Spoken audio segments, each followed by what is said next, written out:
ഈ ഉഭയകക്ഷി വ്യാപാരം ഈ പറഞ്ഞ പോലെ 2024 ഉണ്ടായത് 90,000 കോടി രൂപയുടേതാണ്. മറ്റൊരു വിഷയത്തിലേക്ക്, വളരെ സമഗ്രമായ ഒരു വിഷയത്തിലേക്ക് വരേണ്ടതുണ്ട്. അത് ഇൻഡിഗോ എയർലൈൻസുമായി ബന്ധപ്പെട്ടുള്ളതാണ്. എനിക്കതിൽ വളരെ കൃത്യമായി കാര്യങ്ങൾ അറിയില്ല.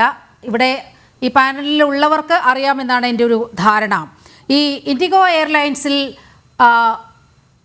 റോബർട്ട് വാദ്രയ്ക്ക് ഓഹരികളുണ്ട്.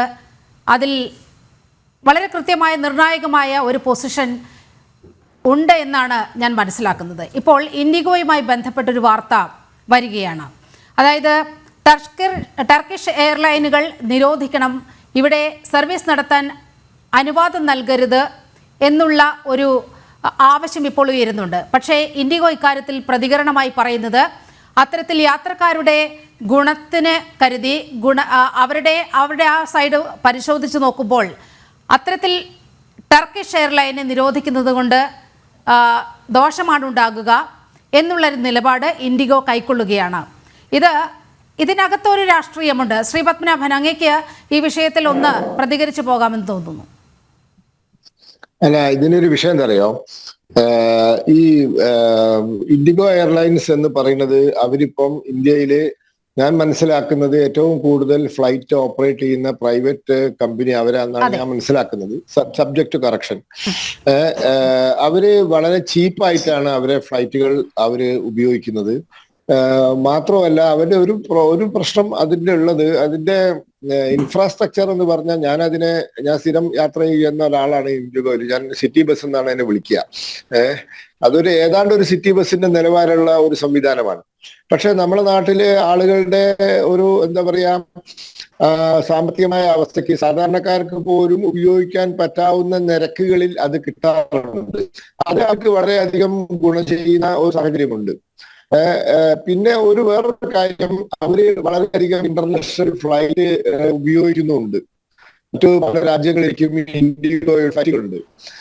പ്രത്യേകിച്ച് എയർ ഇന്ത്യ ഇടക്കാലത്ത് വളരെയധികം പിന്നോട്ട് പോയി. ഇപ്പൊ ടാറ്റ ഏറ്റെടുത്തിട്ട് പോലും എയർ ഇന്ത്യക്ക് മുന്നോട്ട് വരാൻ സാധിക്കുന്നില്ല. കാരണം അതിന്റെ ബാക്ക്ലോഗും അതിന്റെ ഉള്ളിലുള്ള പ്രശ്നങ്ങൾ നിരവധിയാണ്. അതൊക്കെ പരിഹരിച്ച് ടാറ്റയ്ക്ക് എന്താ പറയാ, കാരണം ഈ എയർ ഇന്ത്യ എന്ന് പറയുന്നത് ടാറ്റയുടെ ആയിരുന്നല്ലോ. പണ്ഡിറ്റ് ജവഹർലാൽ നെഹ്റുവിന്റെ അടുത്ത സുഹൃത്തായ ടാറ്റയുടേതായിരുന്നു എയർ ഇന്ത്യ. ആരോടും ചോദിക്കാതെ, അദ്ദേഹത്തെ വിവരം അറിയിക്കാതെ ഒരു ദിവസം രാവിലെ ഏറ്റെടുത്തതാണ്. മൈ ഫ്രണ്ട് ചീറ്റഡ് മീ എന്നാണ് അന്ന് അദ്ദേഹം പറഞ്ഞത്. എന്റെ സുഹൃത്ത് എന്നെ പറ്റിച്ചു എന്നാണ് പറഞ്ഞത്. അപ്പോൾ ഇന്ന് ആ എയർ ഇന്ത്യ അതിന്റെ പ്രശ്നങ്ങൾ അതിജീവിച്ചിട്ട് ടാറ്റയ്ക്ക് പോലും അത് അതിജീവിച്ച് മുന്നോട്ട് കൊണ്ടുപോകാൻ സാധിച്ചിട്ടില്ല. പക്ഷെ അവര് കുറെ എയർ ബസ്സുകൾക്ക് ഓർഡർ ചെയ്തിട്ടുണ്ട് ഫ്രാൻസിൽ നിന്നും. അവര് ഇപ്പം കുറെ വിമാനങ്ങൾക്ക് ഓർഡർ കൊടുത്തിട്ടുണ്ട്. ഒരു പക്ഷെ നാളെ രക്ഷപ്പെട്ടേക്കാം. ഇൻഡിഗോ ഈ പറഞ്ഞതുപോലെ വളരെയധികം എന്താ പറയാ സസ്പീഷ്യസ് ആയ രീതിയിൽ പ്രവർത്തിക്കുന്ന ഒരു സ്ഥാപനമാണ്. അതിന്റെ ഉടമസ്ഥാവകാശത്തെ പറ്റി തർക്കമുണ്ട്. ഞാൻ അതിനെപ്പറ്റി ഒരുപാട് വായിച്ചിട്ടുണ്ട്. അതിന്റെ കൃത്യമായി അത് ഹരിയാന എസ്കോർട്ടൽ ഗ്രൂപ്പാന്ന് പറയുന്നു, അതല്ല വേറെ കൂട്ടരാന്ന് പറയുന്നു. ഏതായാലും അതിന്റെ ഉടമസ്ഥാവകാശത്തെ പറ്റി കുറെ സംശയങ്ങളുണ്ട്. പക്ഷെ ഇതൊരു അവസരമാണ്.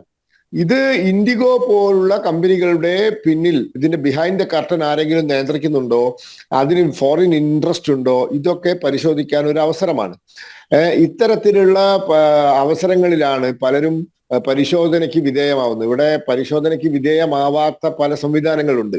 അതൊരു അവസരം വരുമ്പോഴാണ് പരിശോധനയ്ക്ക് വിധേയമാവുക. അപ്പൊ ഇൻഡിഗോയുടെ ഉടമസ്ഥാവകാശത്തെ പറ്റിയുള്ള തർക്കങ്ങൾ അല്ലെങ്കിൽ സംശയങ്ങൾ നിരവധി ദേശീയ മാധ്യമങ്ങൾ പലപ്പോഴും റിപ്പോർട്ട് ചെയ്തിട്ടുണ്ട്.